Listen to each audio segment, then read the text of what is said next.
Од 19.369 деца што требало да ја примат, дури 7.215 не ја добиле првата доза од МРП. Поедноставено, на секои 10 деца што требало, 4 не ја примиле вакцината. Дали овие трендови, овие бројки треба да ги сметаме за алармантни? Да, треба да ги сметаме за алармантни и се загрижувачки. Иако, како што и вие рековте во најавата, тоа се трендови кои што се јавуваат и во одредени временски циклуси и во одредени региони. Главната измена предвидува можност секој граѓанин, додека е жив, да може самиот да даде согласност да биде органодарител утре.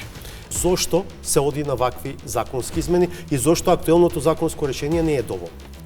Тоа го бараат и пациентските здруженија кои што чекаат органи, а и состојбата на терен, еве кога разговараме со семејствата за согласност, многу често проявува една нишка во разговорот, особено кога добиваме несогласување, дека не ја знаат волјата на починатиот.